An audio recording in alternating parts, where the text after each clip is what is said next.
On va invoquer notre Dieu par les paroles du psaume et je vous invite à vous lever la lecture. Mon Dieu, mon roi, je t'exalterai et je bénirai ton nom à tout jamais. Tous les jours, je te bénirai et je louerai ton nom à tout jamais. Le Seigneur est grand, comblé de louanges, sa grandeur est insondable. Le Seigneur est bienveillant et miséricordieux, lent à la colère et d'une grande fidélité. Le Seigneur est bon pour tous, plein de tendresse pour toutes ses œuvres. Ton règne est un règne de tout le temps, et ton empire dure à travers tous les âges. Dieu est véridique, fidèle en tous ses actes. Le Seigneur est juste dans toutes ses voies, fidèle en tous ses actes. Ma bouche dira la louange du Seigneur, et toute la chair bénira son saint nom, à tout jamais.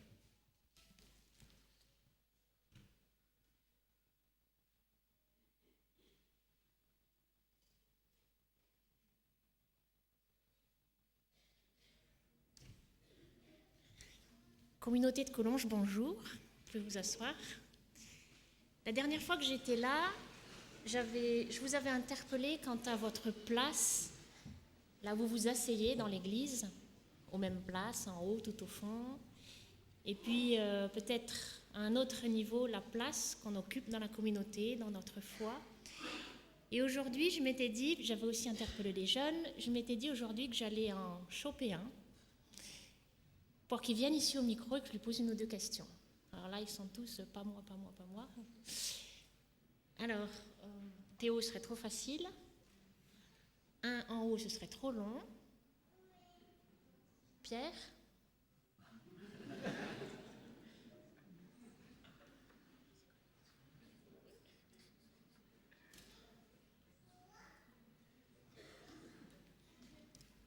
Tu devais te douter que ça pouvait tomber sur toi? Ouais. Dis voir, Pierre, tu viens pas tout le temps à l'église, toi? Si, la semaine dernière j'étais là. Non, mais je t'accuse pas, c'est une constatation, c'est juste pour comprendre. C'est juste pour comprendre. Ok, donc tu veux savoir si des fois je viens à l'église et des fois, Et pourquoi, plein de surtout fois pourquoi? je viens pas. Et surtout pourquoi? Ok. Là maintenant? Oui, ouais, là maintenant. Non mais là tout de suite quoi. Là tout de suite, là ouais. C'est le but. Bon, tu fais attention à ce que tu dis quand même, parce qu'on n'est pas tout seul. Tu mets les formes. Donc j'ai le droit de dire ce que je pense. Enfin, je veux dire, j'ai le droit d'être cash ou... Tu peux être cash, on est tous assis, regarde, on est prêts. Vas-y. Ok. Bon, comment dire c'est vrai que des fois, je trouve que toutes ces paroles et tout, j'ai du mal à trouver un sens. Enfin, c'est vrai que des fois, ça m'aide pas trop dans mes choix, dans ma vie avec mes amis, par exemple. Puis parfois, c'est trop long. Bon, quand tu regardes un Star Wars, par exemple, tu ne plains pas de la longueur. Hein. Ah, mais Star Wars, c'est pas pareil. Je te charrie. Et les chants, est-ce que tu aimes chanter? Ouais, ça dépend lesquels, mais ouais, j'aime bien.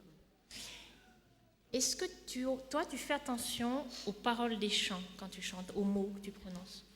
Est-ce que je fais attention aux paroles des chants? Pas souvent, pas toujours. Ouais, souvent, c'est plus la mélodie, le rythme qui me plaît, mais... Là, je t'ai écrit les paroles du prochain chant qu'on va chanter. Tu peux juste lire peut-être le refrain et le premier couplet. Les mains ouvertes devant toi, Seigneur, pour t'offrir le monde, notre joie est profonde. Garde-moi tout petit devant ta face, garde-nous tout petits parmi nos frères, et disponible comme une eau. C'est toi qui l'as choisi? Ouais, parce que c'est le chanteur qui doit choisir les chants, ouais, c'est moi qui ai choisi. À mon tour de te poser une question alors. Pourquoi tu as choisi ce chant? Alors pourquoi j'ai choisi ce chant? Pour une phrase en particulier et un mot. La phrase, c'est « Garde-nous tout petits parmi nos frères ». Je trouve que nous, les adultes, vous aussi, mais nous plus que vous, je crois, avec nos diplômes, nos savoirs, nos connaissances, nos certificats, tout ça, je pense qu'à un moment, on sait. Et puis, toi, tu dirais « vous la pétez », moi, je dirais « l'orgueil nous pend au nez ». Et de rester tout petit parmi nos frères, c'est ça qui nous est demandé. Et ces paroles-là, elles me font du bien. J'ai besoin qu'on me les répète, qu'on se les répète. Et puis le mot qui me plaît dans ce chant, c'est « disponible ». Je pense que disponible aujourd'hui, avec tout ce qu'on a à faire, de quoi on est plein et de qui on est plein, est-ce qu'on est encore disponible? Disponible à l'autre, disponible à la vie, disponible à ce divin qui veut nous apprendre tellement de choses et nous enseigner. Donc voilà, les mains ouvertes. Merci Pierre.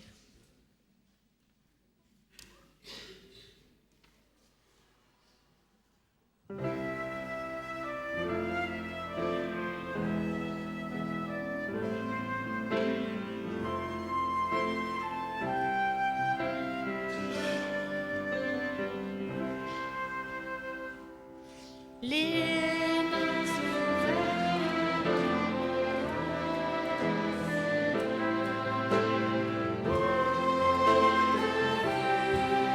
le monde, les mains ouvertes devant toi, Seigneur. Notre joie est profonde. Garde-nous tout petits devant ta face, simples et purs comme un ruisseau.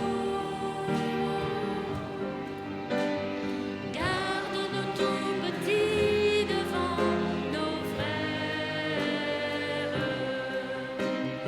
et disponibles comme une les mains ouvertes devant toi, Seigneur, pour t'offrir le monde.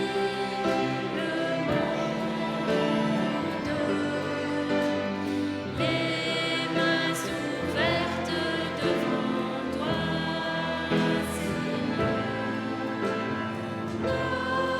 notre joie est profonde. Garde-nous tout petits devant ta face, pour le joie. Garde-nous tout petits parmi nos frères, sans chemin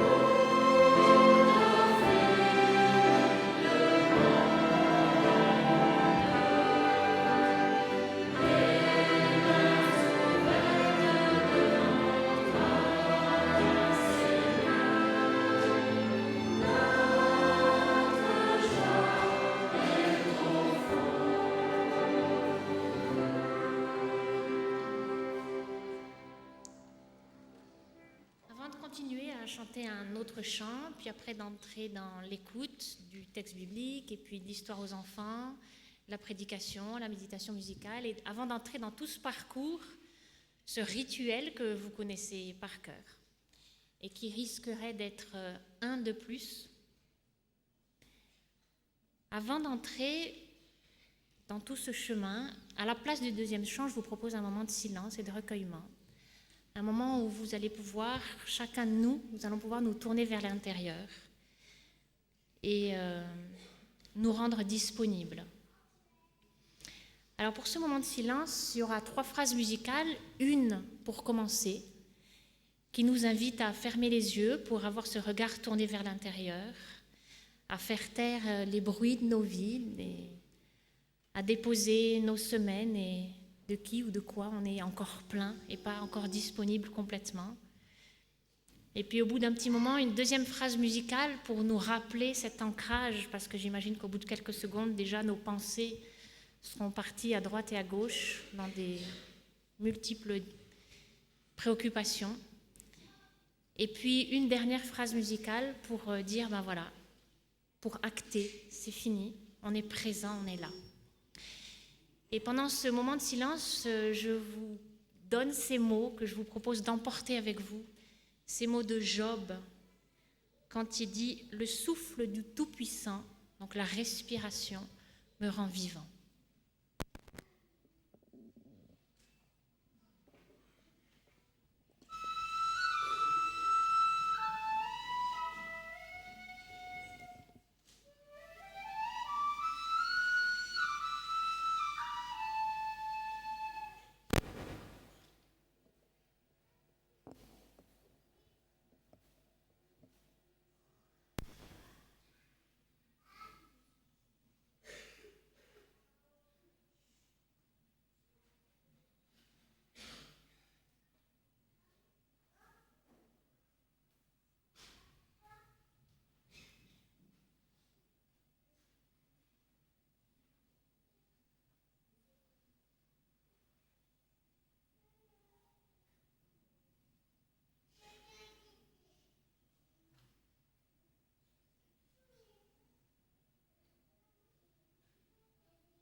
Voilà, après ce silence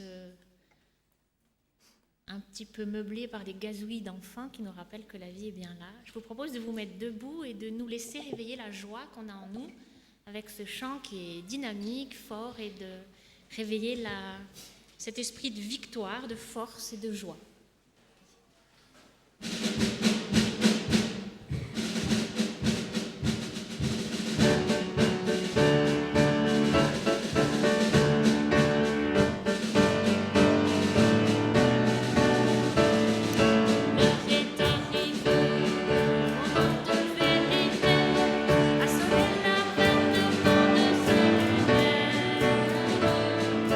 Nombre des armées,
te pose plus de questions.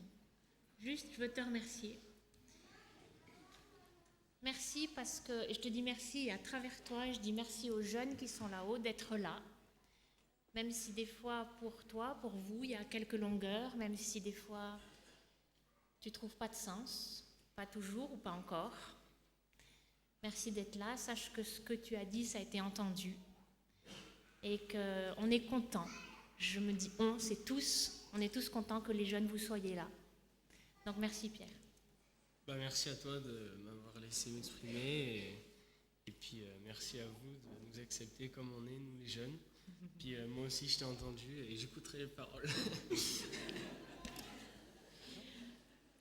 Alors nous tous ici, cette communauté, alors avec les jeunes qui aimeraient que l'Église ce soit un peu plus ceci, avec les adultes qui aimeraient que ce soit peut-être un peu moins cela, nos voisins, nos amis qui ne croient pas comme nous ou qui ont peut-être un autre moyen de le montrer, avec les communautés protestantes et catholiques qui se réuniront demain. Tous ensemble, nous voulons vivre l'unité, tous ensemble, nous voulons travailler au lien de la paix et marcher ensemble dans un même esprit.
Merci et restons disponibles.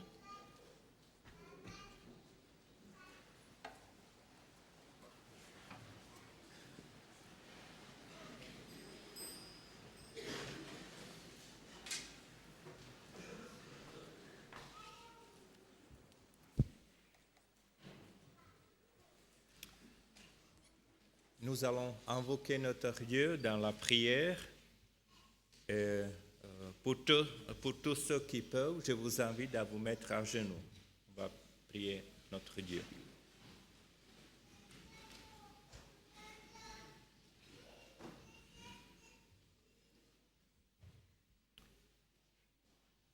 Seigneur notre Dieu, notre Père, nous sommes venus ce matin pour te rendre un culte. Nous voulons t'adorer, te louer, t'écouter. Nous voulons t'offrir ce culte parce que tu es un Dieu créateur de l'univers. Mais en même temps, tu es un Dieu proche à toute personne, à chaque personne, homme, femme, jeune, âgé, petite, grande, riche ou pauvre, marginalisé. Merci Seigneur pour ce cadeau du jour de sabbat, le sommet de la semaine. Et comme les jours de la semaine s'orientent et s'achèvent en 7e jour, aide-nous Seigneur que notre vie s'oriente vers toi dans notre agir hebdomadaire. Aujourd'hui, nous avons un sabbat spécial où nous nous rappelons la liberté religieuse, une liberté essentielle, mais une liberté fragile. Merci Seigneur que nous avons cette liberté. Merci pour ce privilège que beaucoup de gens n'ont pas. Seigneur, apprends-nous à profiter de cette liberté pour faire du bien autour de nous. Merci avant tout notre Dieu pour être intervenu dans l'histoire du monde en Jésus-Christ. Merci Seigneur pour ta promesse d'intervenir dans l'histoire encore, pour établir un monde nouveau où toutes les choses qui nous chagrinent aujourd'hui ne seront plus. Merci pour cette espérance. Seigneur, merci pour la parole, le message inspiré que tu nous envoies encore ce matin. Que ce message touche notre cœur. C'est en Jésus-Christ que nous te présentons cette prière. Amen.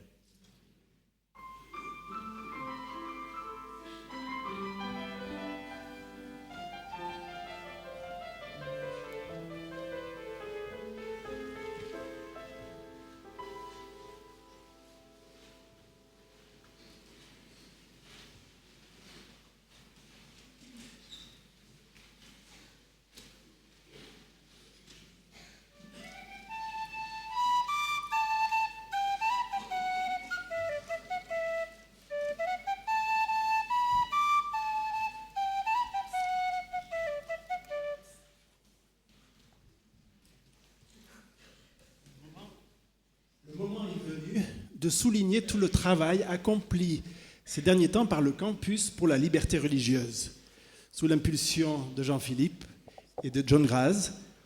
Vous le verrez vraiment de façon plus approfondie cet après-midi. Nous aurons juste un avant-goût maintenant. Chers frères et sœurs, c'est un plaisir pour moi de voir aboutir ce projet qui a naquit dans l'esprit de mon prédécesseur Alvener, que je voudrais saluer, projet de créer dans notre école un centre international pour la liberté religieuse et les affaires publiques. Pourquoi créer un tel centre dans notre école ? D'abord parce que depuis sa création, notre université s'est investie dans le domaine de la défense des droits de l'homme et de la liberté religieuse. Jean Nussbaum, qui est le fondateur de ce combat pour la liberté religieuse, était un pionnier aussi de notre institution. Son successeur, Pierre Lanares, a été directeur du campus. Et je ne vous parlerai pas de Jean Weiner, ce jeune étudiant qui a risqué sa vie pour en sauver des milliers d'autres et qui a défendu les droits de l'homme. Il ne faut pas non plus oublier que nous sommes situés, grâce à nos pionniers, juste à côté de Genève, qui est la cité par excellence de la défense des droits de l'homme et de la liberté religieuse. Et donc la mission de ce centre est de s'investir au niveau de la recherche, de la documentation, de l'information, de la formation des étudiants, autant au niveau des relations publiques et que de la défense de la liberté religieuse. Pour diriger ce centre, nous avons la chance et le privilège de faire appel à John Graz, qui a, comme vous le savez, une très grande expérience dans le domaine. Il est la personne par excellence pour s'investir. John a déjà donné à la faculté pour la première fois un cours au niveau des affaires publiques, des relations publiques pour nos futurs pasteurs. Et je le remercie de son investissement à nos côtés. Vous êtes tous très cordialement invités à venir inaugurer ce centre avec nous cet après-midi. J'aimerais saluer le soutien de plusieurs personnalités, représentants d'institutions, la Fédération France-Sud, avec Philippe Aurouze, président aussi de l'Union franco-belge, qui nous salue. Ted Wilson, le président de la conférence générale, n'a malheureusement pas pu venir, mais il nous a adressé une lettre de félicitations et de soutien. Nous verrons aussi cet après-midi plusieurs des messages de personnalités qui ont compris l'importance de ce centre et qui sont heureux de le voir naître ici. Je voudrais saluer la présence de Ganoun Diop, président du département de la liberté religieuse au niveau de la conférence générale. C'est un honneur pour nous de pouvoir inaugurer ce centre cet après-midi, qui pourra couper le cordon aux côtés de M. Salama, qui viendra du Haut Commissariat aux réfugiés des Nations Unies de Genève. Donc, vous pourrez aussi découvrir une petite exposition sur l'histoire de la défense religieuse. Merci Jean-Philippe. Je dois dire que la première fois qu'on a parlé d'un projet, d'un institut, c'était en 1997. On m'avait demandé de présenter un projet similaire au président des universités adventistes. Et c'est Andrews, l'université d'Andrews, qui a pris la balle au bond et qui a institué un centre similaire à celui-là. Je dois dire aussi que Collonges est bien placé parce que le département, au niveau de l'Église mondiale de la liberté religieuse, est dirigé par des anciens de Collonges. On peut presque dire aussi que Bert Beach est un ancien de Collonges parce qu'il est très attaché à cette école. Ensuite, j'ai eu le privilège de diriger ce département et mon successeur, Dr Ganoun Diop, est celui qui dirige le département au niveau mondial. Donc, vous voyez, l'école, la contribution de l'école dans le domaine de la liberté religieuse, elle est dans le passé. En regardant dans le passé, on voit des grands noms, Lanarez, Weiner, etc. Mais elle est aussi dans le futur. Alors ça, c'est un privilège et c'est pourquoi avoir ce centre ici à Collonges, ça paraissait évident. Et je peux vous avertir que dans les années qui viennent, ce sera difficile dans le milieu adventiste et espérons ensuite, dans l'autre milieu, dans tout le milieu des droits de l'homme et de la liberté religieuse, ce sera difficile de penser ou de parler de la liberté religieuse sans penser et parler de Collonges, du campus adventiste de Collonges-sur-Salève. Alors merci encore Jean-Philippe d'avoir pris en main ce projet et de l'avoir conduit à la réalisation. Et merci aussi Bernard pour ce sabbat de la liberté religieuse. Voilà, donc nous allons mieux découvrir cet après-midi. Vous pourrez visiter le centre, vous pourrez voir aussi l'exposition. Et il y a tout un travail qui a été fait depuis des semaines à ce niveau-là. J'avais juste une question à poser à Jean-Philippe. Jean-Philippe fait un travail de fond pour contacter les autorités de la région, députés, sous-préfets. Est-ce que tu pourrais juste nous dire quel est d'après toi la bonne état d'esprit pour faire cela? Est-ce que ça concerne que le directeur du campus? Et comment tu es reçu? Je suis très bien reçu. Je crois que pendant trop longtemps, notre Église a souhaité vivre caché. Vivons heureux, vivons cachés. Mais si nous prétendons avoir une mission envers la société, eh bien, on ne peut pas se cacher. Et c'est à nous de faire le premier pas. Et les personnalités politiques ou religieuses méritent autant que n'importe qui dans la société qui nous entoure de recevoir un témoignage. Mais je le répète, je pense à nous de faire le premier pas, d'adresser des invitations. Et c'est pour ça que nous avons eu le privilège, il y a 2 ans, d'avoir le président de la Haute-Savoie ici même pour faire un petit discours lors de la clôture. J'invite régulièrement le député ou autres sous-préfets pour découvrir l'école. Et c'est une chance qui nous est donnée de voir dans leurs yeux à quel point ils admirent les valeurs, le message que nous transmettons à nos élèves. Lundi dernier, à 11h, j'étais invité à l'installation du nouveau sous-préfet à Saint-Julien. Je me suis retrouvé dans le beau salon de la sous-préfecture, entouré de préfets, députés, sénateurs, avec ma cravate et mon costume. Je ne connaissais personne, et pendant le discours du sous-préfet, j'étais en train de me demander qu'est-ce que je faisais là. Et en réfléchissant, je me suis dit, mais tu es là pour témoigner. Et c'est à toi d'aller vers ces gens, de te présenter poliment, de les inviter à venir à l'école. Et le secrétaire de la sous-préfecture est venu me saluer et m'a donné la réponse à ma question. Vous êtes là parce que nous considérons que l'Église adventiste et l'école est un acteur incontournable de la vie de la société ici dans la région. Et c'est un compliment que j'ai reçu avec beaucoup de joie et qui m'encourage, qui doit nous encourager, nous tous, à aller vers les autres, que ce soit le maire ou le voisin ou qui que ce soit d'autre. Merci. Merci beaucoup. J'invite maintenant les enfants à me rejoindre pour le moment qui leur est réservé.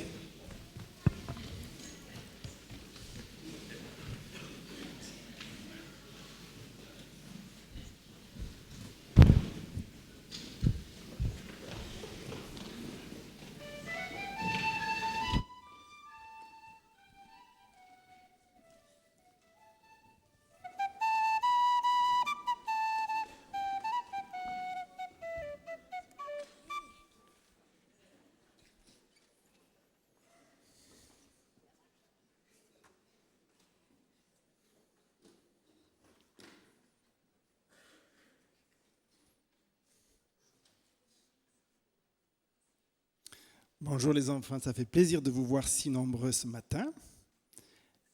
Et ça vous arrive de jouer à cache-cache? Je pense que quand vous jouez à cache-cache, vous jouez avec vos frères et sœurs, avec vos amis, peut-être avec vos parents. Est-ce qu'il y en a parmi vous qui ont joué à cache-cache avec les policiers? Non, hein? Et c'est vrai que ce n'est pas possible, parce que jouer à cache-cache avec les policiers, ce n'est plus un jeu. Parce que si les policiers nous cherchent, c'est souvent pour nous arrêter et parfois nous mettre en prison. Il y en a certains parmi vous qui sont déjà allés dans une prison? Non.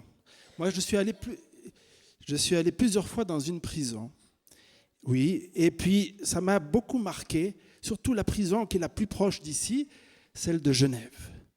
Autour de la prison, il y a des grandes barrières aussi hautes que les murs de cette église. Et puis la porte, c'est une grande porte, aussi grande en tout cas que le rideau qui est là. Et quand on approche, on doit donner sa carte d'identité, donc le papier avec ses photos. Et puis ensuite on regarde, on écrit notre nom. Puis tout d'un coup, cette grande porte s'ouvre tout doucement. Et on a franchi la première clôture. Après, il y a une deuxième clôture. Et après, on arrive enfin au bâtiment. Et là, on doit de nouveau montrer ses papiers. Et on nous ouvre la porte, et ensuite on est dans une salle, et on attend. Et des fois on attend longtemps. Et dans une prison, bien souvent il faut attendre longtemps, on s'ennuie, et puis si tout d'un coup on dit « je veux aller dehors, je voudrais aller respirer, je voudrais aller au soleil », c'est pas possible, il faut attendre. Et après il y a le gardien qui arrive, avec un gros trousseau de clés, et puis clic, clic, clic, il ouvre une porte, et il ferme la porte derrière lui, et on marche des couloirs, clic, clic, clic, encore une porte, et ainsi de suite. Et on entend des gens qui appellent, des gens qui crient. Ça résonne dans ces grands couloirs. Voilà un peu la vie dans une prison. encore dans une prison comme ici, où les gens sont respectés. Il y a des prisons où les gens sont même battus, bien entendu, malheureusement. Je vais vous montrer là la photo. Alors, j'en suis ressorti de la prison, parce que j'étais allé pour quelques heures uniquement pour mon travail.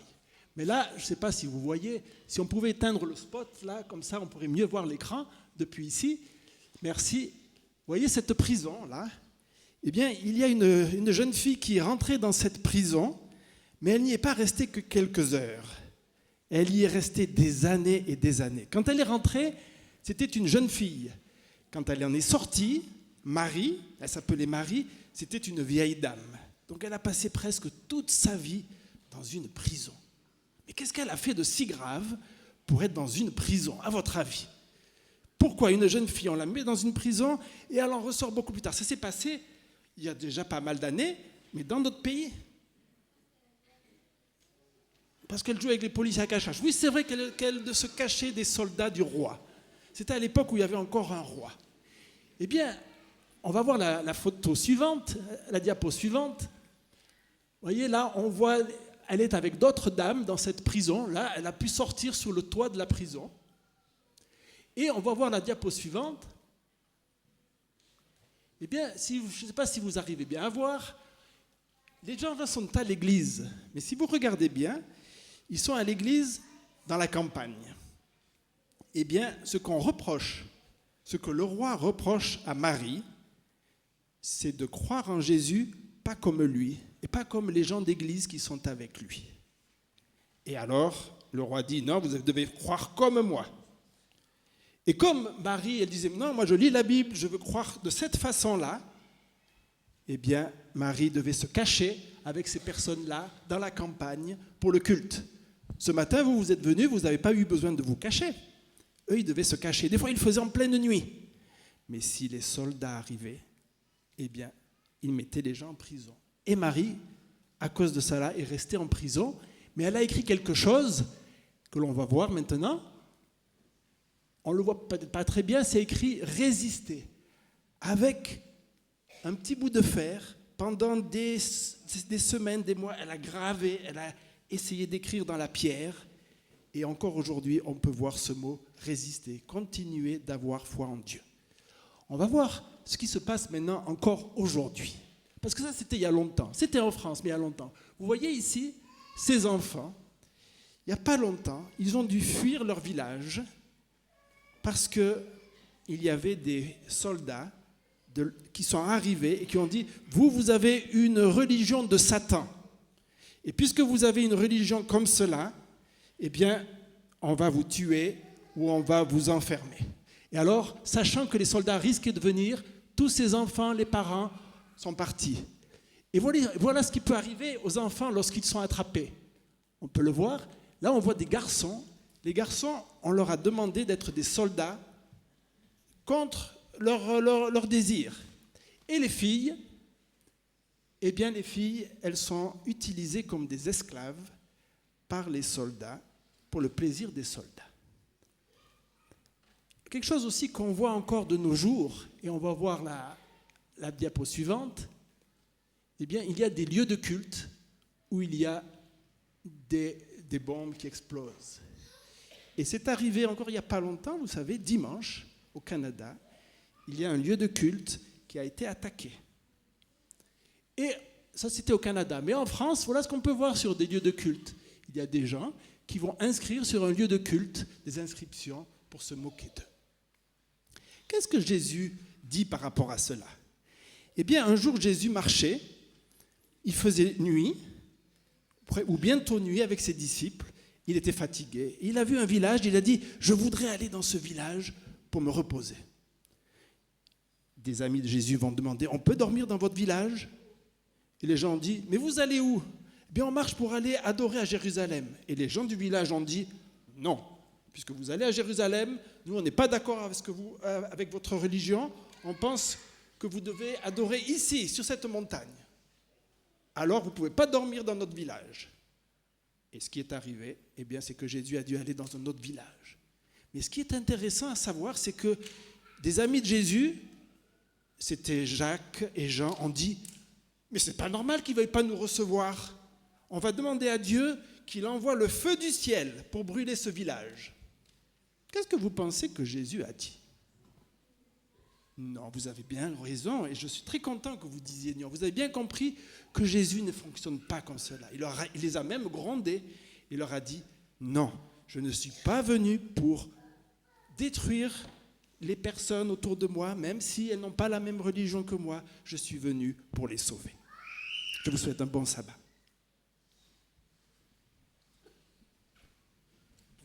Vous pouvez retourner à vos places.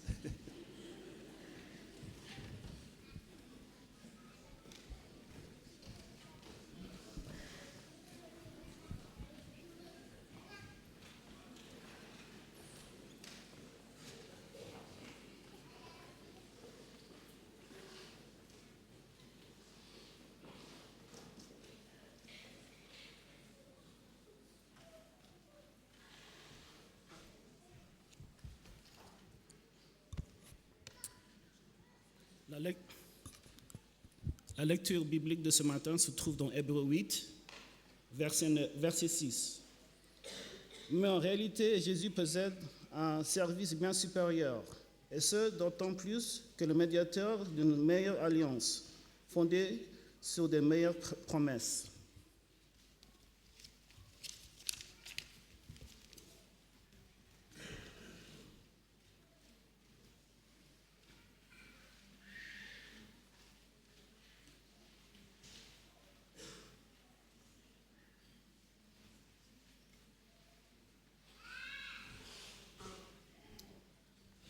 Avant d'accueillir Ganou Diop, permettez-moi d'encore rappeler que le premier rendez-vous de la semaine de prière, c'est demain soir à 19h30, ici à la Grande Chapelle. Je suis très heureux d'accueillir parmi nous ce matin Ganou Diop, que vous le connaissez tous certainement. Ganou Diop, il est pasteur adventiste, le président et le secrétaire général de l'Association internationale pour la liberté religieuse à Washington, comme c'était déjà dit. Et pour vous, pour nous tous, Ganoun est connu parce qu'il était sortant de la faculté de théologie, il était professeur à la faculté de théologie, même co-directeur de mon mémoire de maîtrise, encore il y a quelques années. Et voilà, il est venu aussi parmi nous pour la clôture en juin dernier. Donc, je voudrais lui souhaiter un moment béni et pour lui remercier qu'il a accepté de partager avec nous la parole. Et je vais lui laisser maintenant de s'adresser à nous. Merci.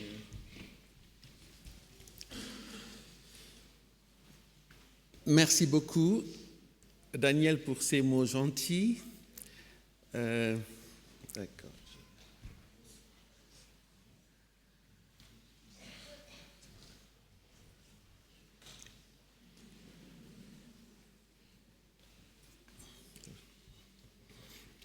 Je disais donc merci, Daniel, pour ces mots gentils.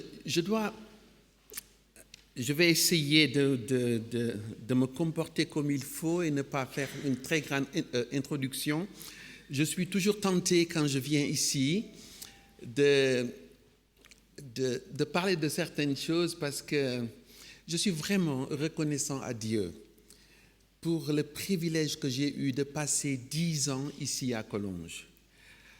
En tant qu'étudiant d'abord, et puis évidemment, je vois ici Tania et Richard, de précieux souvenirs. Alors voilà, je suis parti, je commence à citer des noms, et après c'est compliqué. Bon, je regrette à ce moment de ne pas avoir Roland Meyer, Eliane, parce que je voulais le taquiner comme d'habitude, mais je n'ai pas cette opportunité aujourd'hui, alors il faudra bien le saluer de ma part. Et puis, je suis heureux qu'il récupère bien. Alors, évidemment, je vois des gens, Corinne, toujours assidue devant. Voilà. Mais il faudrait peut-être que j'arrête, sauf une dernière chose. Je suis aussi très, très, très ravi de voir John Graz. Je savais que si John un jour décide de partir à la retraite, c'est un prétexte. Parce que John ne va pas s'arrêter, travailler si longtemps et si profondément par rapport à la liberté religieuse, c'est impensable. On savait tous que si tu t'exiles dans cette région, que la liberté religieuse allait, comment on dit encore, fleurir, en tout cas se développer. Je suis tout à fait ravi et heureux pour cette opportunité que nous avons aujourd'hui par rapport au centre. Alors merci Dion, et puis évidemment à toute l'équipe, je pense à Bernard, Jean-Philippe, c'est vrai, partout dans le monde maintenant, vous pourrez dire que vous avez fait une première ici à Collonges. Et je dis ça, Dion, malgré ce que tu viens de dire par rapport à Andrews University, parce que le programme ne fonctionne pas comme ça va fonctionner ici. Alors, je suis heureux pour ça. Bien, pour tout ce que je n'ai pas, je pense à Frère Kopitz, c'est incroyable. Je crois que tu m'écris pratiquement toutes les semaines et c'est formidable. Je reçois les meilleurs emails du monde, de toi en particulier, c'est très, très, très enrichissant. Voilà. Je vais faire une chose peut-être pour changer de moment, c'est de prier. Merci notre Dieu pour ce moment de culte maintenant que nous avons ensemble. Que ta grâce nous accompagne. Amen. J'ai entendu des choses absolument exceptionnelles depuis ce matin. Priscille, tu parlais d'inclusion, d'ouverture, de disponibilité. Et j'ai aussi entendu que tu as parlé des autres qui croient différemment que nous. Je suis reconnaissant du privilège que vous avez. Vous aurez l'occasion sous peu de voir pourquoi je dis ça. Vous avez un grand privilège ici de savoir qui vous êtes et malgré cela, de construire des ponts avec les autres. Et ce que tu viens de dire, Jean-Philippe, notamment par rapport aux autorités locales, les personnes influentes et autres, et aussi à propos dans ce sens. Dans le cadre de ce culte, je vais aborder une double thématique qui fait l'objet, bien sûr, du centre qui va être inauguré dans ce campus cet après-midi. Les affaires publiques et la liberté religieuse. Double thématique donc. Nous allons particulièrement considérer pendant ce culte comment le Christ ouvre une perspective qui mérite toute notre attention. Je commence par un présupposé. Il y a beaucoup de gens qui disent qu'ils croient en Jésus. Et c'est vrai, il n'y a pas de raison d'en douter. Pourtant, parfois, je me pose la question, est-ce qu'il n'y aurait pas une différence? Et c'est vrai, on peut dire, je crois en Jésus, mais est-ce qu'on croit vraiment en ses idées? C'est un défi qui se présente à moi, qui s'est présenté à moi de plusieurs manières. Mais je vais d'abord commencer par parler de la liberté. Double thématique donc, liberté religieuse, affaires publiques. La question de la liberté est l'une des plus embrouillées de toute l'histoire de la philosophie. Et d'ailleurs, c'était Leibniz qui disait que c'est un labyrinthe. J'espère donc, dans le curriculum du nouveau centre, il y aura un cours spécifique sur l'histoire de la liberté chez les philosophes. Extrêmement important. On pourrait en effet suivre un sommaire d'ailleurs typique et considérer les points de vue des philosophes comme Épicure, Épictète, Descartes, Spinoza, Leibniz, Rousseau, Kant, Marx, Nietzsche, Freud du moins, Bergson et même Sartre. On pourrait bien sûr rallonger la liste. Mais ce n'est évidemment pas le propos de cette méditation qui a une portée plus théologique, biblique, pastorale et pratique. On vient à l'Église, je crois, pour être intellectuellement enrichi, oui, mais aussi et surtout pour être spirituellement édifié et revigoré dans sa foi. L'aspect le plus extraordinaire de l'Évangile est en fait le caractère de Dieu, son amour, sa fidélité et sa justice. La bonne nouvelle, en un mot, c'est Dieu lui-même. Sa détermination de partager ses biens les plus précieux.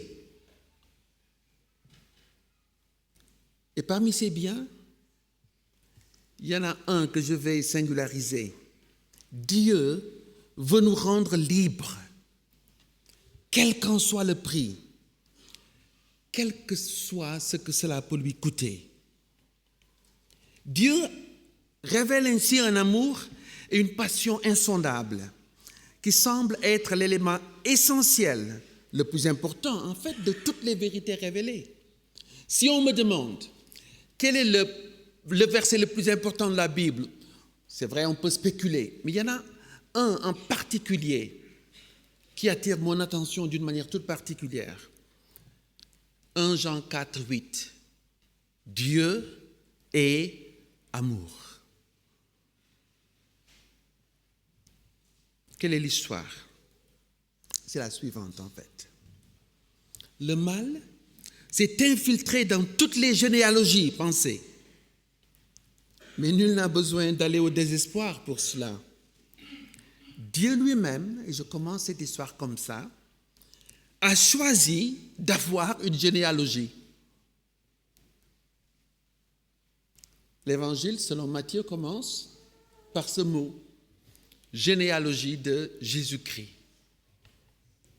Alors, nul n'a besoin d'aller au désespoir. Dieu a décidé de restaurer toutes les généalogies. Sa liste contient des moyens très peu recommandables. Plus besoin donc de cacher certains de nos ancêtres, proches ou lointains. En fait, Dieu va même aller plus loin. Il va faire une chose inouïe.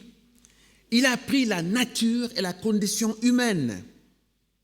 Il a épousé notre histoire collective et personnelle pour en noter le caractère pesant, la honte ou l'embarras.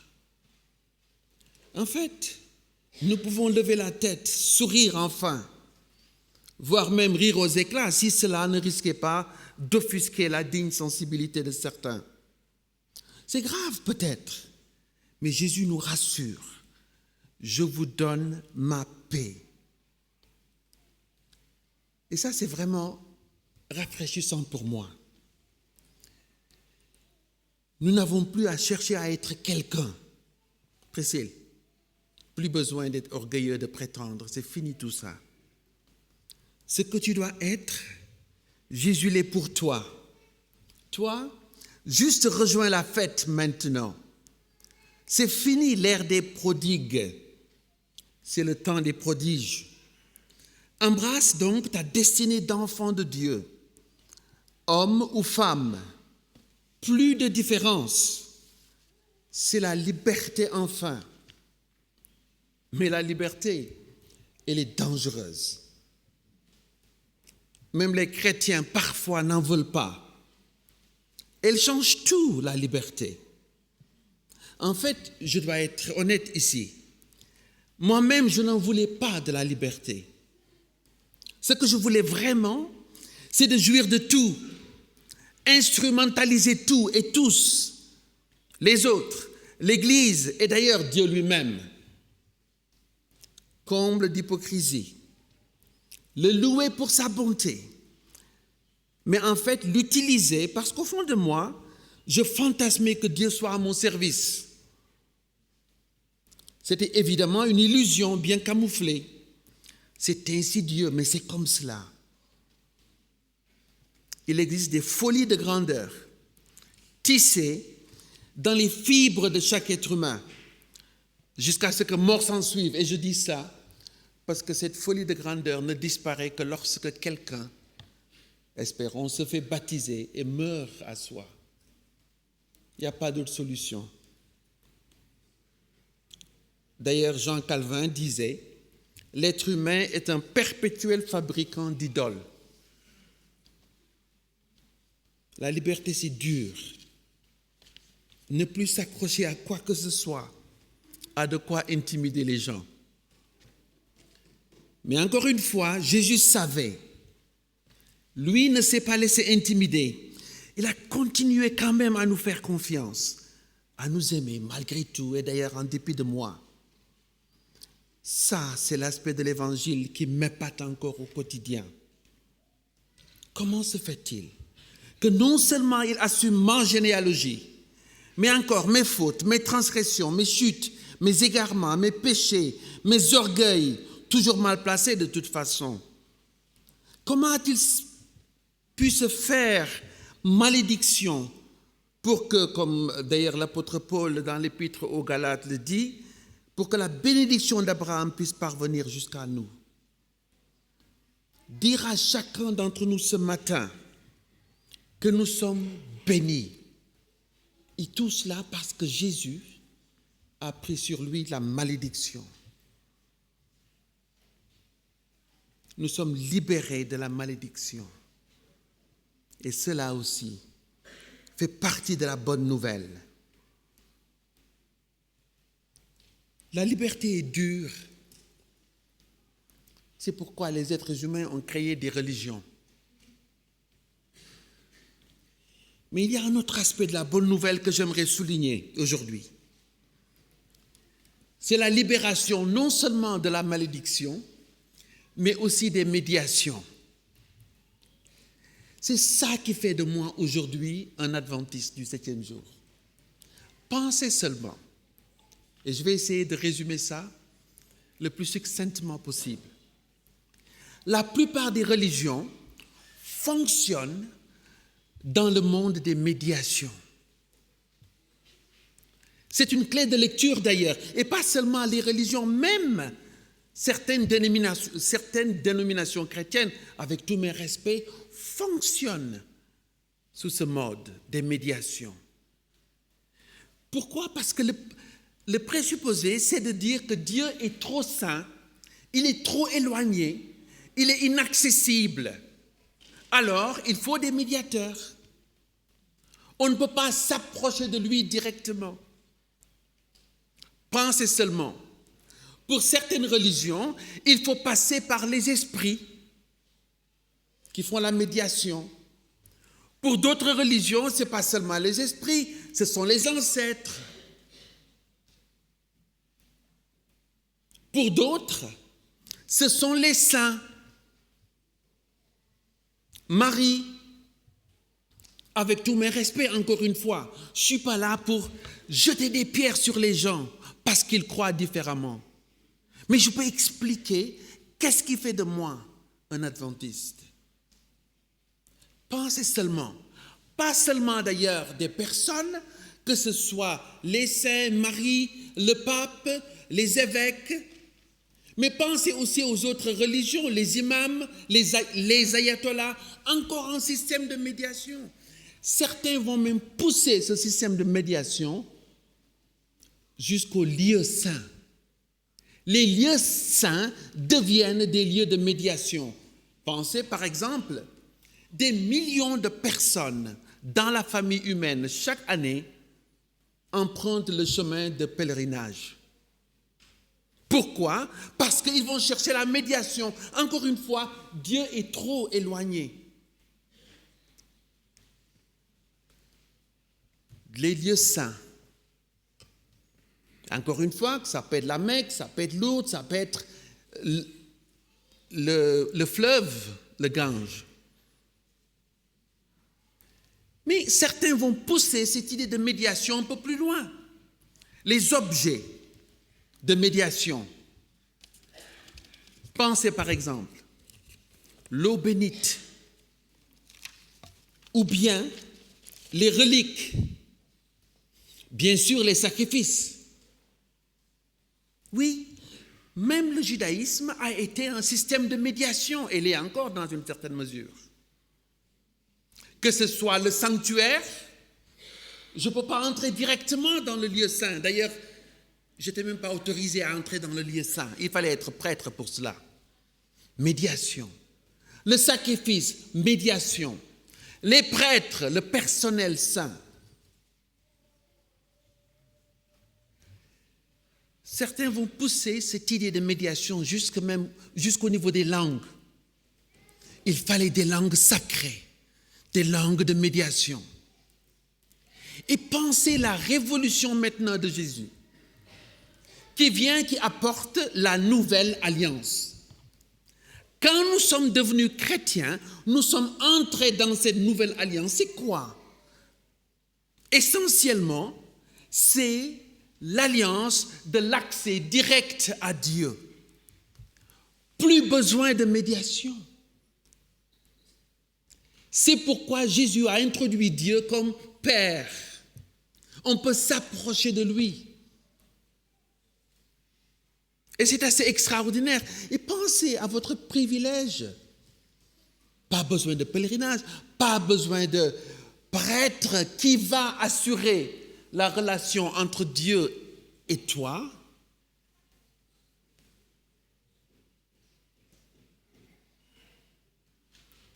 Et c'est à cause de ça que nous sommes ici aujourd'hui. Non pas pour écouter un médiateur, pasteur ou autre, non.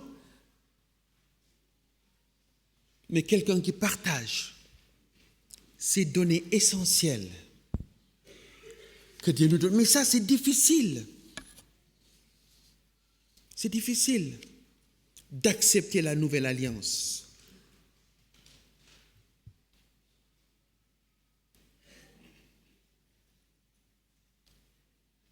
Parce que la nouvelle alliance postule quelque chose. L'égalité. Ça encore, c'est difficile. Vous savez, en France, et je crois que c'est une intuition tout à fait acceptable, on parle de liberté, n'est-ce pas?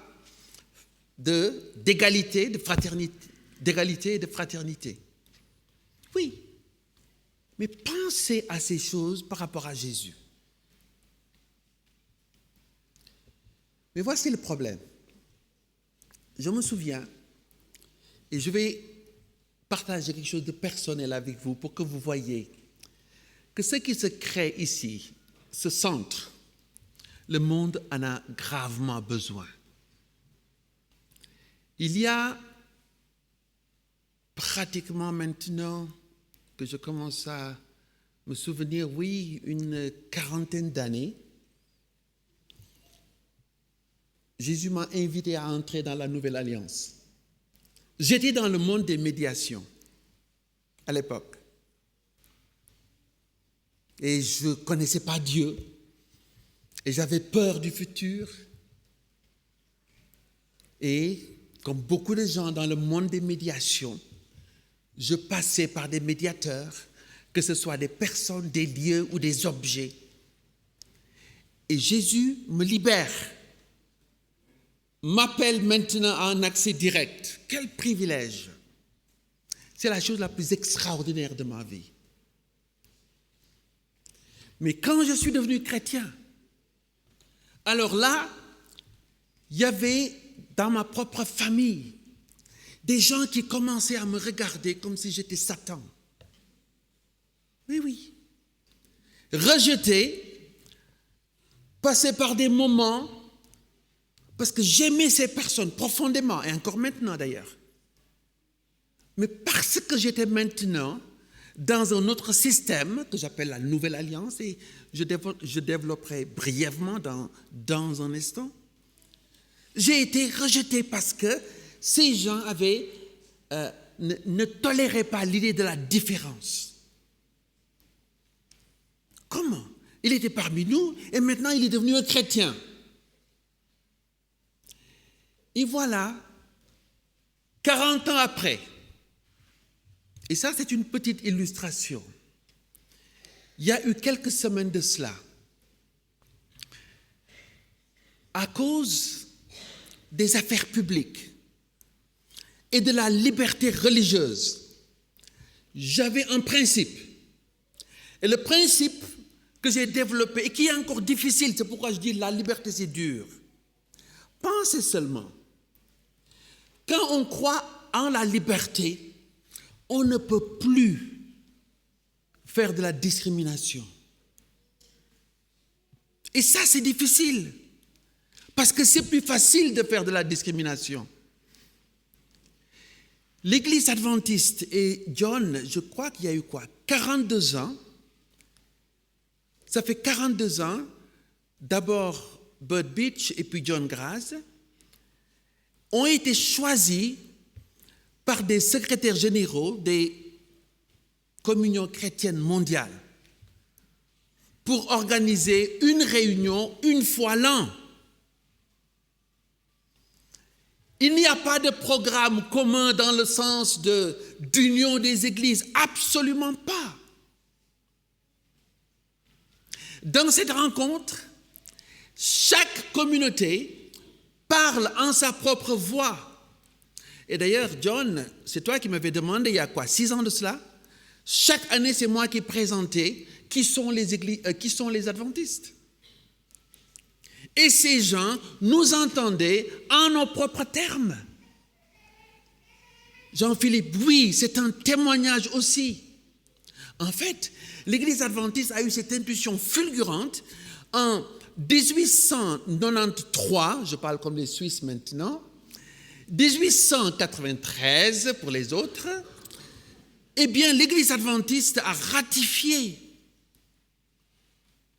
cette association pour la liberté religieuse. Une des premières au monde. Parce qu'on croit en la liberté religieuse. Alors, ça veut dire que si c'est valable pour nous, c'est valable aussi pour les autres. Mais ici, d'abord Bud Beach et John Graz, mais comme ça fait 6 ans, John Graz m'avait demandé de donc présenter l'Église, ces gens, après, ils ont commencé à me connaître et ont développé une confiance. Et quand John est parti à la retraite, par prétexte, je vous avais dit tout à l'heure, qu'est-ce qui s'est passé? Ils m'ont demandé d'être secrétaire dans cette association. Alors, c'est une association qui se rencontre une fois l'an, je vous l'ai dit, dans une ville quelconque du monde. Par exemple, chaque année, une communion accueille les autres. Pensez, pas de discussion doctrinale, présentation, des questions pour que les gens se connaissent, pour minimiser les préjugés et les discriminations et les criminalisations des autres. Alors voilà, l'année en 2015, on était en Angleterre parce que c'était l'Armée du Salut et les Quakers, les Friends, qui avaient accueilli.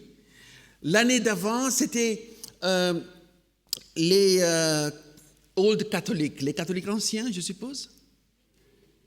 Comment? Les vieux catholiques, voilà. Et puis, l'année passée, c'était à Rome. Et comme partout où on va, John, on rencontre les leaders.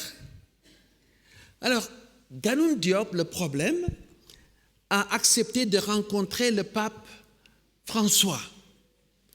Et ça, pour certains, c'était comme si ça, c'était le péché contre le Saint-Esprit. On peut rencontrer qui on veut, mais pas le pape. Alors, pensez seulement, qu'est-ce que ça veut dire? Si je prétends croire en la liberté de religion, mais cela implique la défense des autres aussi. Je dois être en mesure, si je suis honnête et pas un hypocrite, eh bien de défendre la liberté religieuse des catholiques aussi. Et même y compris le pape, oui.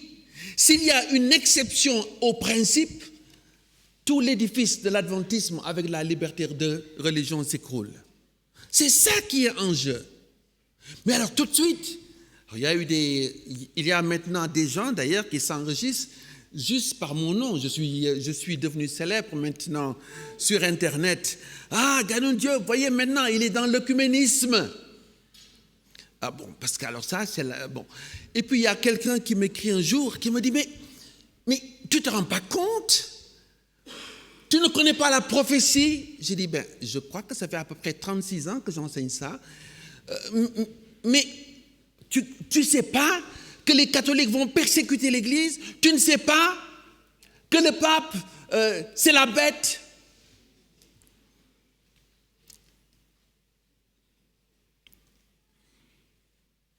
Et je réponds à cette personne, comment est-ce que Jésus a traité les autres?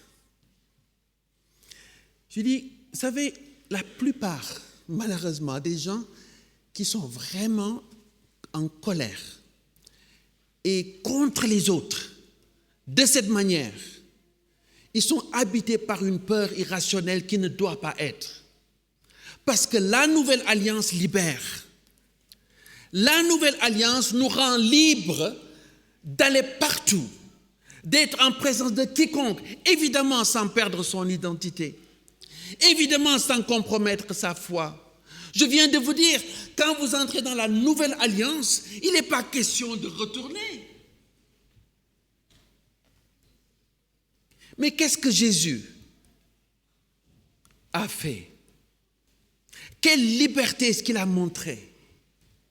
Il pouvait parler avec quiconque. D'abord, il y a quelqu'un, ça fait quelques jours, qui me dit, mais tu te rends compte qui est le président maintenant des États-Unis? Puis moi, je réponds à cette personne, oui, mais Jésus a choisi de s'incarner pendant la période de l'Empire romain. Je pense pas que c'était meilleur.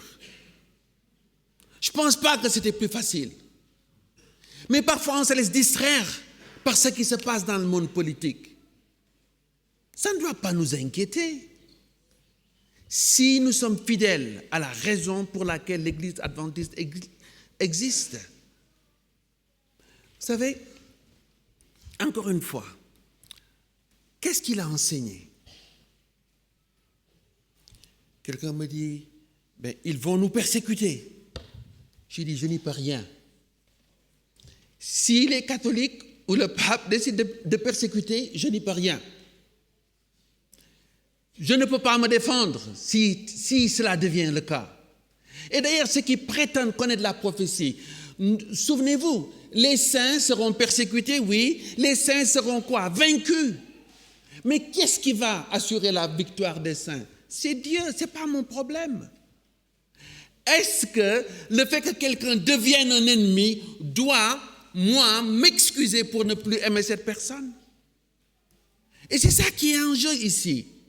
Pensez seulement, Jésus, dans son enseignement, dans l'évangile selon Matthieu, vous vous souvenez? Il disait à ses disciples, ceux qui veulent le suivre, si votre justice ne surpasse pas celle des scribes et des pharisiens, vous n'entrerez pas dans le royaume des cieux. Et puis après, il va expliquer ce que cela signifie. Moi, j'entends d'ailleurs beaucoup d'adventistes parler de justice de Dieu. Nous avons besoin d'avoir donc la justice du Christ. Et puis en anglais, ça sonne tellement « the righteousness of Christ » and so forth.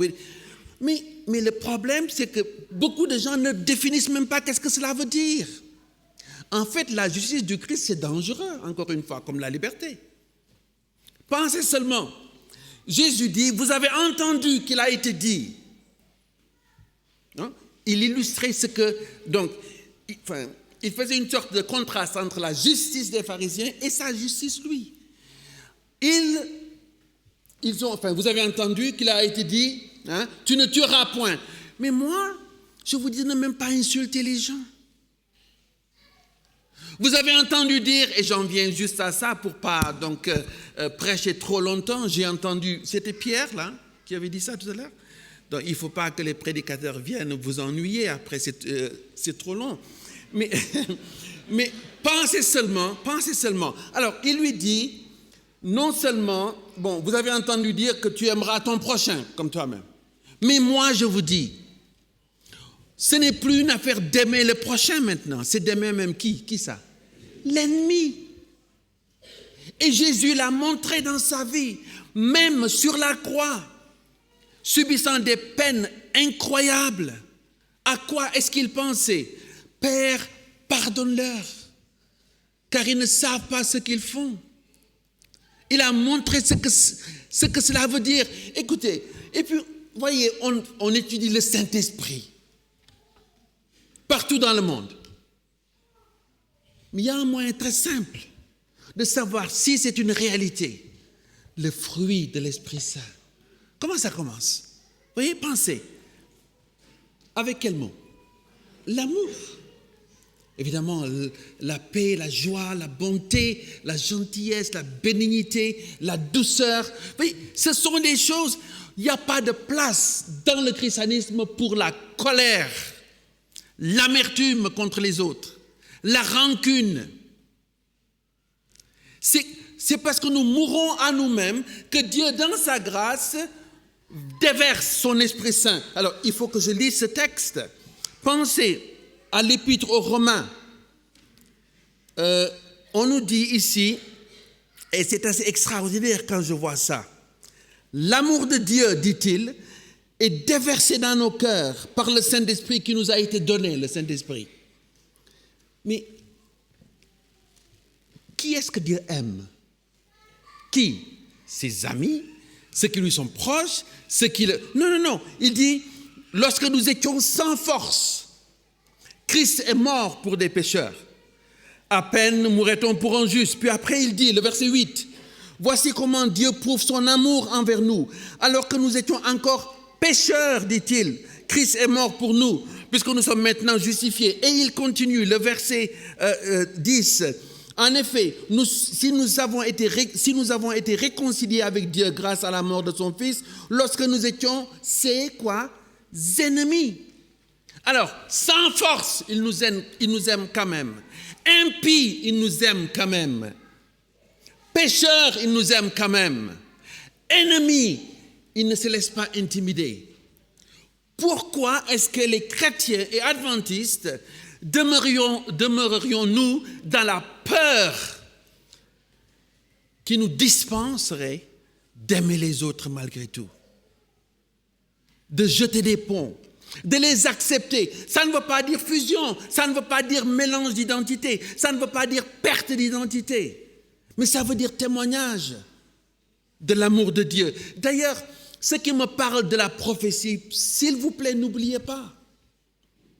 Lorsque, et l'apôtre Paul qui le dit en Corinthiens 13, la voie par excellence, lorsque j'aurai tous les dons, la connaissance de tous les mystères et toutes les prophéties, si je n'ai pas l'amour, je ne suis quoi?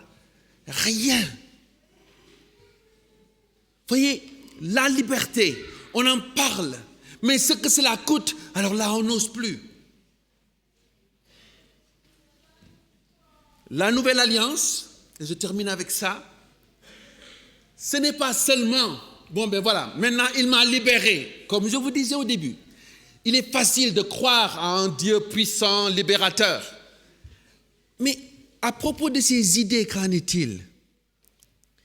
Si on les épouse, on est vraiment libre.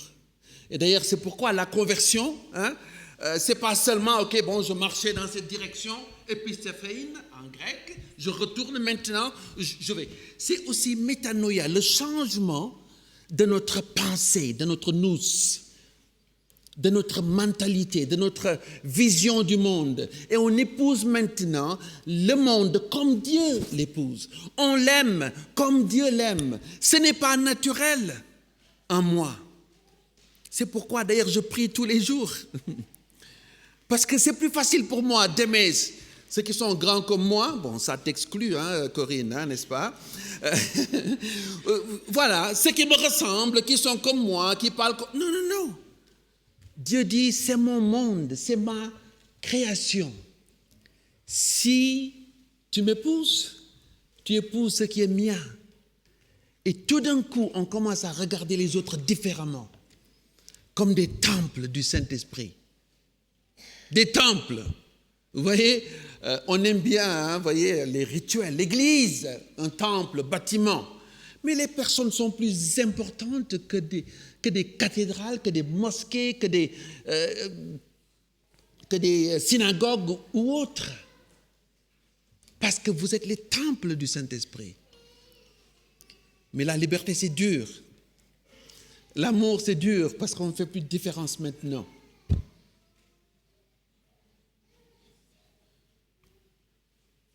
Je prie que Dieu nous aide.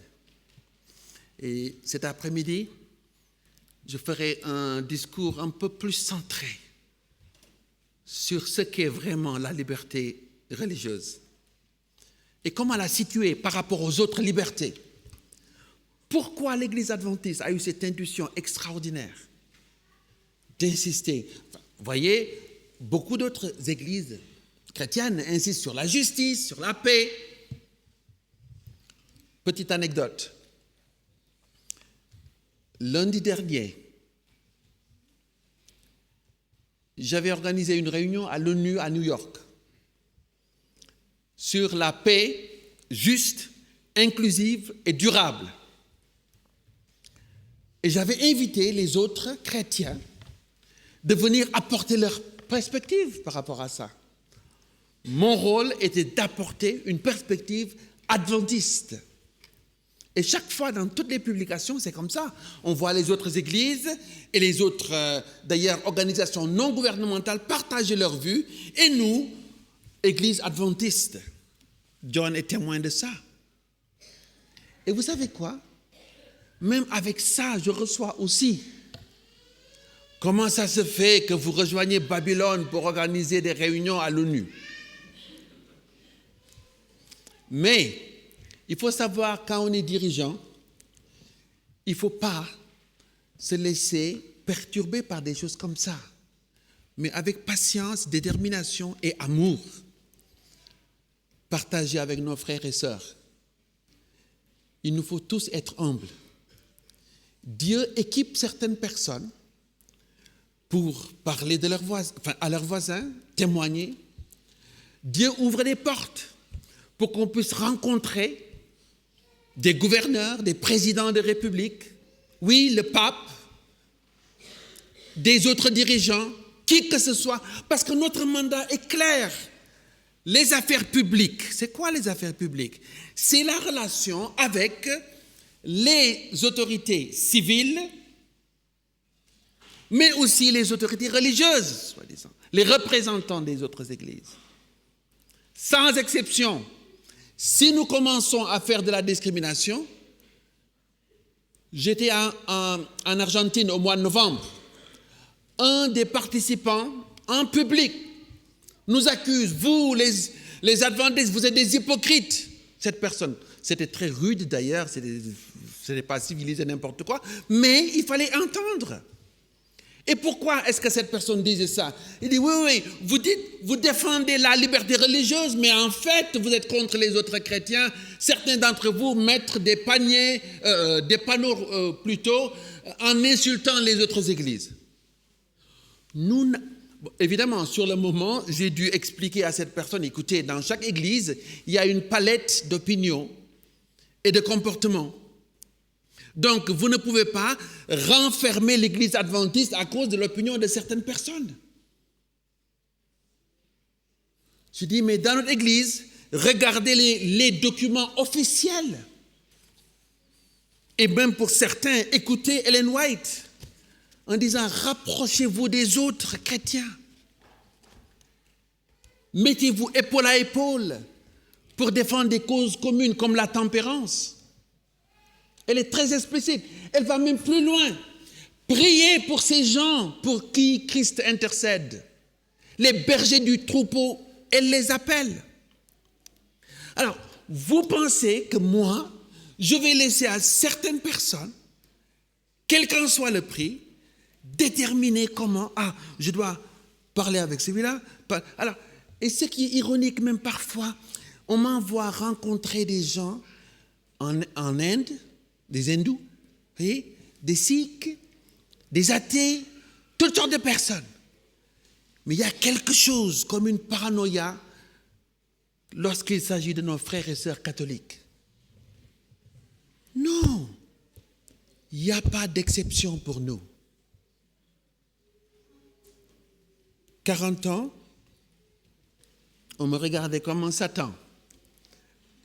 Mais j'ai été bien préparé parce que ceux-là étaient membres de ma famille charnelle.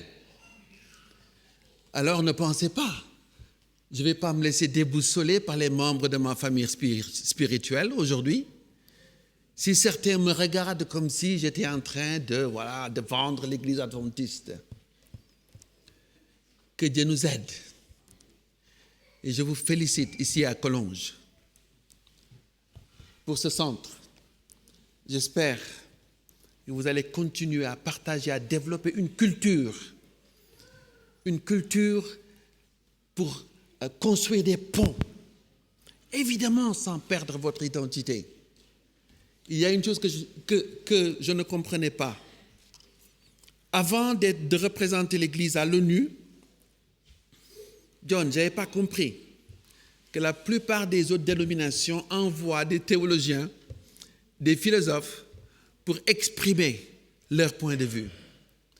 Quel privilège et quelle gratitude j'ai pour Dieu qu'aujourd'hui, par reconnaissance à m'avoir sorti de mes ténèbres à son admirable lumière, que je peux partager avec les autres, qui que ce soit, tout autre, l'espérance qui est en nous.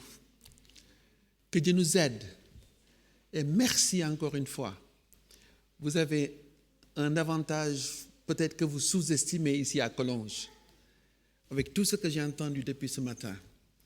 Que Dieu nous aide à rester dans l'humilité pour que le Christ soit toujours exalté, pour que sa manière d'aborder les autres, de respecter leur dignité et leur choix, leur liberté, que cela soit cela que nous adoptions dans notre vie au quotidien, quelles que soient les personnes que nous rencontrons.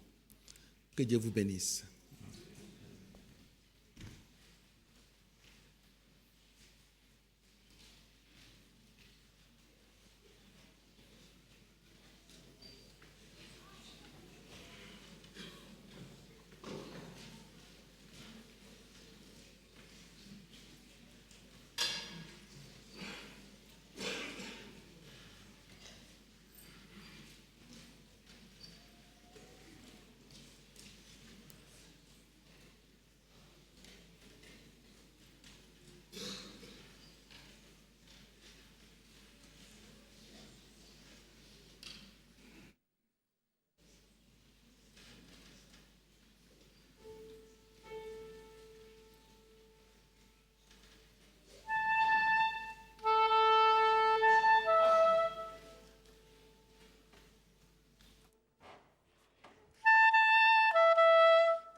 Le culte, c'est aussi les offrandes que nous voulons apporter, offrir à notre Dieu, que chacun donne dans la foi et selon ses possibilités. J'invite maintenant le service de diaconat de passer dans les rangs pour recueillir les dîmes et offrandes.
Nous allons remercier le Seigneur pour ce qu'il nous a accordé tout au long de cette semaine.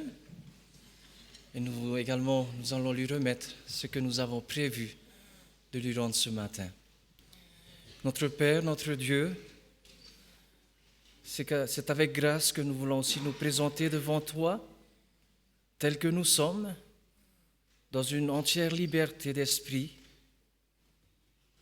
Et c'est dans cette liberté de notre esprit aussi que nous voulons te montrer notre reconnaissance à travers ces dîmes et ces offrandes que nous avons préparées au début de cette semaine. Et ce matin, Père, nous voulons te les offrir afin que ton œuvre, afin qu'elle puisse également à travers le monde se propager, qu'à travers cette mission à laquelle tu nous as appelés, la tienne, et bien que ces dîmes et ces offrandes puissent apporter leur soutien. Mais nous voulons surtout te présenter notre cœur ce matin. Nous pensons également à tous ceux qui par Internet font des dons. Nous voulons te remercier pour ce que tu fais aussi pour eux. Béni sois-tu, notre Père, en ton Fils Jésus-Christ. Amen. Je vous invite à rester debout pour la suite. Merci.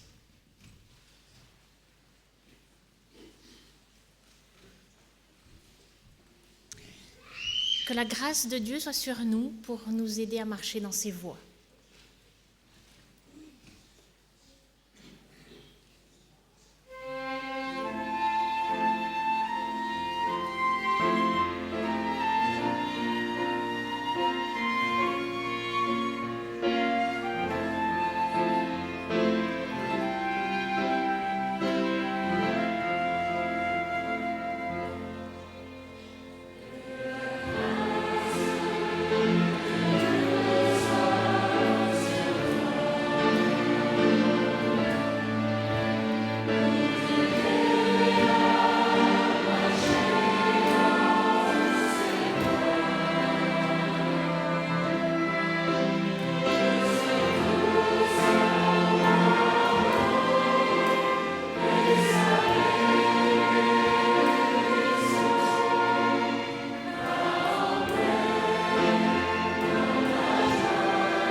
les premiers chrétiens s'étaient trouvés par la force des choses de devoir témoigner devant les autorités religieuses de l'époque.